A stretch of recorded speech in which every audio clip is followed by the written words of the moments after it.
사람이 두려움을 느끼는 이유가 있습니다. 그것은 지난날에 겪었던 부정적인 경험 때문인 경우가 참 많습니다. 예를 들면 만약에 어떤 사람이 어린 시절에 천둥 소리로 말미암아 심하게 놀란 기억이 있다면 그 사람은 시간이 지나고 나서도 천둥 소리가 들렸을 때에 쉽게 두려움을 느낄 수 있습니다.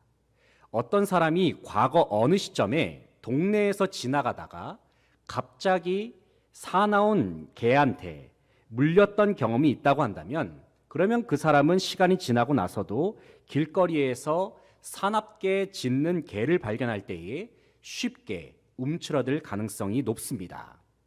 또 어떤 사람이 과거 어느 시점에 어느 높은 지점에서 떨어져서 크게 다쳤던 경험이 있다면 그 사람은 훗날에 높은 곳에 이르렀을 때에 불안감이나 공포감을 느낄 수도 있습니다.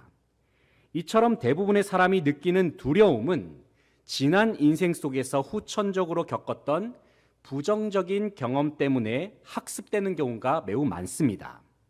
그런데 오늘 본 말씀 1절의 중간 부분을 보면 다윗은 내가 누구를 두려워하리오라고 말씀하고 있고, 또 1절의 하반절 부분을 보면 내가 누구를 무서워하리오라고 반복해서 고백합니다.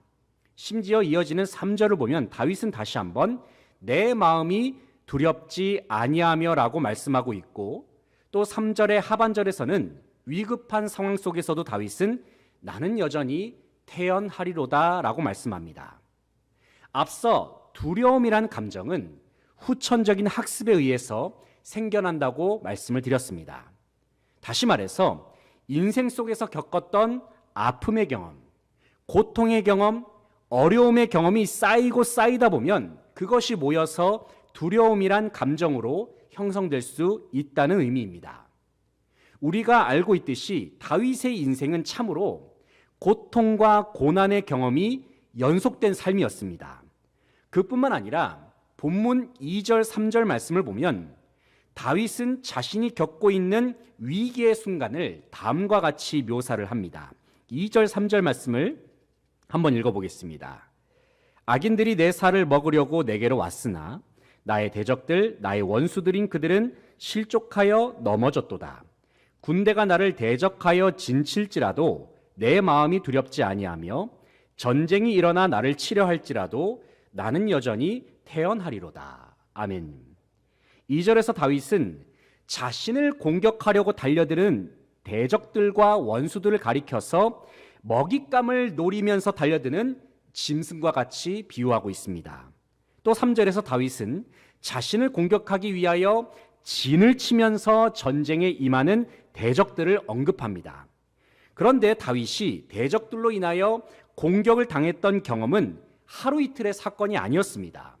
그는 왕이 되기 전에도 그를 넘어뜨리려는 대적들을 만났었고, 왕이 되고 나서도 그를 공격하는 수많은 원수들을 만났습니다. 그뿐만 아니라 다윗이 양을 쳤던 목동 시절에는 양을 공격하려는 수많은 짐승들이 다윗의 대적이었습니다. 다윗의 인생은 그야말로 참으로 다양하고도 수많은 종류의 부정적인 경험들이 쌓여 있었습니다. 하지만 그럼에도 불구하고 그는 오늘 본문 말씀에서 내가 누구를 두려워하리요? 내가 누구를 무서워하리요? 내 마음은 두렵지 아니하며 나는 여전히 태연하리로다라고 고백합니다.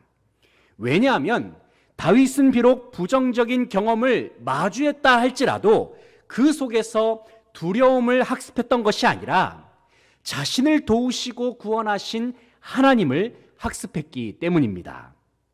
다윗이 경험했던 하나님은 어떤 분이십니까?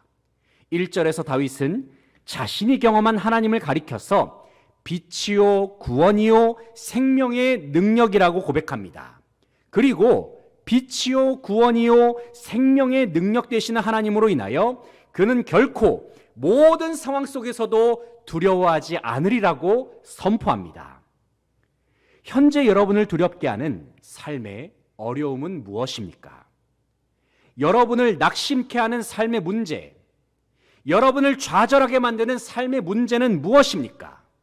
그럴 때에 바로 다윗과 같이 우리의 빛이 되시고 구원 되시고 생명의 능력 되시는 하나님을 경험하고 하나님으로 말미암는 참 사랑, 참 소망, 참 평안을 우리의 심령 속에서 학습하셔서 우리 안에 있는 모든 두려움과 불안과 걱정을 능히 이겨낼 수 있는 저와 여러분 되시기를 간절히 소망합니다. 이 시간 본문 말씀을 통하여 다윗이 스스로의 삶 속에 존재했던 불안과 두려움을 어떠한 믿음으로 극복했는지를 살펴보면서 우리의 인생의 모든 상황 속에서 하나님을 바라보면서 고난과 어려움 속에서도 두려워하지 않아도 되는 이유에 관하여 함께 생각해 보기를 원합니다. 첫째는 하나님의 구원을 확신했기 때문에 두려워하지 않았습니다. 본문 1절로 3절 말씀을 함께 읽겠습니다. 시작. 여호와는 나의 빛이요 나의 구원이시니 내가 누구를 두려워하리요. 여호와는 내 생명의 능력이시니 내가 누구를 무서워하리요. 악인들이 내 살을 먹으려고 내게로 왔으나 나의 원수들인 그들은 실족하여 넘어졌도다. 군대가 나를 대적하여 진칠지라도 내 마음이 두렵지 아니하며 전쟁이 일어나 나를 치려 할지라도 나는 여전히 태연하리로다. 아멘. 1절을 보면 여호와는 나의 빛이요 나의 구원이시니 라고 말씀하고 있고, 또 1절의 하반절을 보면 여호와는 내 생명의 능력이시니 라고 말씀합니다. 여기서 다윗은 하나님을 가리켜서 빛 그 자체이시고 구원 그 자체이심과 동시에 생명의 능력의 근원이 되신다라고 고백합니다. 이러한 다윗의 고백 속에는 하나님 외에는 그 어떤 것도 의지할 대상이 될 수가 없다라고 하는 굳건한 믿음이 들어 있습니다. 바로 이러한 견고한 믿음이 다윗의 중심 속에 깊이 자리 잡았기 때문에 그는 자연스럽게 내가 누구를 무서워하리요, 내가 누구를 두려워하리요라고 고백할 수 있었습니다. 왜냐하면 다윗은 하나님이 모든 전쟁과 환난 중에서 자신을 지켜주시는 산성이요 피난처요 요새가 되어주심을 굳게 믿고 있었기 때문입니다. 삶이 힘들고 어려울 때에 우리에게 필요한 것은 그저 무조건적으로 주님을 의지하는 것입니다. 이리 재보고 저리 재보고 싶은 마음이 들 때도 있습니다. 하지만 때로는 자신의 모든 생각과 판단을 다 내려놓고 그냥 무대포 정신으로 주님을 의지하면서 간절히 매달리는 믿음이 우리에게 필요할 때가 있습니다. 간절히 매달려서 기도해 본 사람은 압니다. 주님께 간절히 기도하고 또 기도하고 그리고 또 기도했을 때에 그 끝에는 주님의 응답이 있고 평안이 있다는 사실을 말입니다. 그래서 다윗은 3절에서 이렇게 고백할 수 있었습니다. 군대가 나를 대적하여 진칠지라도 내 마음이 두렵지 아니하며 전쟁이 일어나 나를 치려 할지라도 나는 여전히 태연하리로다. 왜 마음이 두렵지 않습니까? 왜 여전히 태어날 수 있습니까? 왜냐하면 다윗은 하나님이 그를 구원하신다는 응답을 기도하는 가운데 확실히 받았기 때문입니다. 기도하는 가운데 주님의 약속을 응답받았고 확신하고 있었기 때문입니다. 그러므로 사랑하는 성도 여러분, 기왕 문제를 놓고 기도하실 때에는 응답을 받을 때까지 끝까지 매달려서 기도하시기 바랍니다. 기도하면서 주님께서 내 마음을 평안케 하실 때까지 기도해 보십시오. 그러면 구원의 하나님께서 여러분의 삶 속에 하나님의 선하시고 기뻐하시고 온전하신 뜻을 이루시고 놀라운 구원의 역사를 행하실 줄로 믿습니다. 둘째는 하나님의 성품을 신뢰했기 때문에 그는 두려워하지 않았습니다. 4절 5절 말씀을 함께 읽겠습니다. 내가 여호와께 바라는 한 가지 일 그것을 구하리니 곧 내가 내 평생에 여호와의 집에 살면서 여호와의 아름다움을 바라보며 그의 성전에서 사모하는 그것이라. 여호와께서 환난 날에 나를 그의 초막 속에 비밀히 지키시고 그의 장막 은밀한 곳에 나를 숨기시며 높은 바위 위에 두시리로다. 아멘. 4절 중간 부분을 보면 여호와의 아름다움을 바라보며 말씀합니다. 여기서 여호와의 아름다움은 하나님의 선하신 성품, 하나님의 인자하신 성품을 의미합니다. 특별히 다윗은 4절에서 내 평생에 여호와의 집에 살면서 여호와의 아름다움을 바라본다 말씀합니다. 본문에 나오는 여호와의 집은 바로 하나님의 임재가 머무는 장소를 의미합니다. 다윗은 살아계신 하나님을 예배하는 처소에서 주님을 만난 것을 사모했고, 하나님의 아름다움과 주님의 선하시고 인자하신 성품을 깊이 체험하고 누리는 것을 항상 사모했습니다. 바로 하나님께 경배하고 주님을 예배하는 동안에 살아계신 하나님의 아름다운 성품을 깊이 생각하고 묵상하고 체험하기를 소망했습니다. 하나님의 성품을 안다는 것은 하나님의 생각과 하나님의 마음을 안다는 것입니다. 하나님의 성품을 안다는 것은 하나님의 뜻 가운데 자신의 몸과 마음과 영혼을 드리고 헌신한다는 의미가 담겨 있습니다. 사람의 인생에서 가장 복되고 가치 있는 일이 무엇입니까? 그것은 하나님의 뜻을 알고 그 뜻대로 행하면서 살아가는 것입니다. 그래서 미가서 6장 8절에서 미가 선지자는 다음과 같이 말씀합니다. 사람아, 주께서 선한 것이 무엇임을 내게 보이셨나니 여호와께서 내게 구하시는 것은 오직 정의를 행하며 인자를 사랑하며 겸손하게 내 하나님과 함께 행하는 것이 아니냐. 하나님께서 주님의 백성에게 원하시는 것은 주님의 뜻을 행하고 주님의 마음과 주님의 성품으로 살아가는 것입니다. 살아계신 하나님의 성품, 하나님의 마음이 우리의 마음속에 들어오고 하나님의 말씀이 우리의 생각을 지배하고 하나님의 능력이 우리의 삶을 인도할 때에 우리의 모든 삶의 두려움과 염려는 떠나가고 오직 주님만이 주시는 참 평안과 은혜가 모든 삶 속에서 충만케 될 줄로 믿습니다. 셋째는 하나님께서 결국에는 승리를 주시기 때문에 그는 두려워하지 않았습니다. 6절 말씀을 함께 읽겠습니다. 6절입니다. 시작. 이제 내 머리가 나를 둘러싼 내 원수 위에 들리리니 내가 그의 장막에서 즐거운 제사를 드리겠고 노래하며 여호와를 찬송하리로다. 아멘.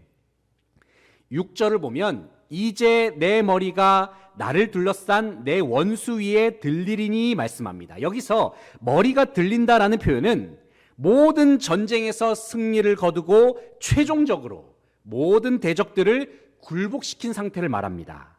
여기서 다윗은 하나님께서 자신을 모든 대적으로부터 구원하실 것이고 모든 전쟁에서 최종적인 승리를 허락하실 것임을 굳게 믿었습니다. 그리고 결국에는 승리를 허락하실 하나님께 즐거운 제사를 드리고 주님의 이름을 기쁨으로 찬송하며 노래할 것을 다윗은 믿음으로 선언합니다. 하나님께서 우리에게 주시는 승리, 바로 이것이 우리가 살아계신 하나님을 찬송하고 예배해야 할 이유입니다.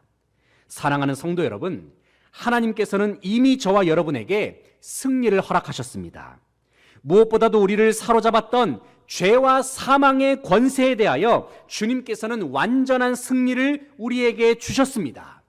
주님께서는 장차 모든 믿는 자들에게 영원한 승리, 완전한 승리를 확실하게 약속하셨고 예비해 두셨습니다. 그뿐만 아니라 주님께서는 오늘날의 우리의 삶 곳곳에서도 변함없이 함께 하시고 동행하셔서 현재의 모든 삶의 어려움으로부터 우리를 건져주시고 결국에는 승리케 하실 것임을 약속하여 주십니다.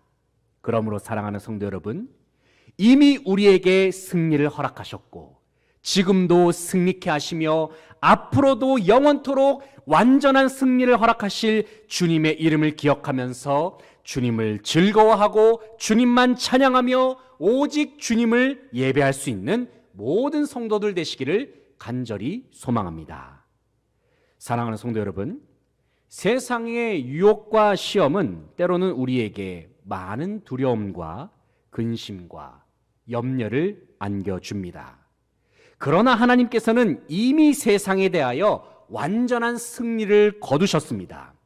2000년 전에 십자가에 달려 죽으시고 부활 승천하신 주님은 모든 사단의 세력을 짓밟으시고 하늘보좌 우편에 앉으셔서 온 세상과 열방을 다스리시고 통치하십니다. 승리의 주님이 우리 안에 계시기 때문에 우리는 결코 두려워할 필요가 없음을 믿으시기 바랍니다. 하나님께서 우리를 구원하십니다. 하나님의 선하시고 인자하심이 언제나 저와 여러분의 삶을 감싸고 계십니다. 그리고 주님께서는 우리 모두에게 결국에는 완전한 승리, 최종적인 승리를 허락하실 것입니다.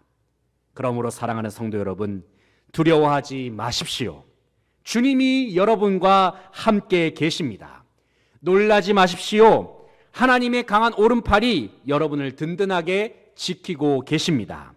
모든 상황 속에서 오직 하나님만을 바라보기로 다시 한번 마음을 정할 수 있는 저와 여러분 되시기를 소망합니다.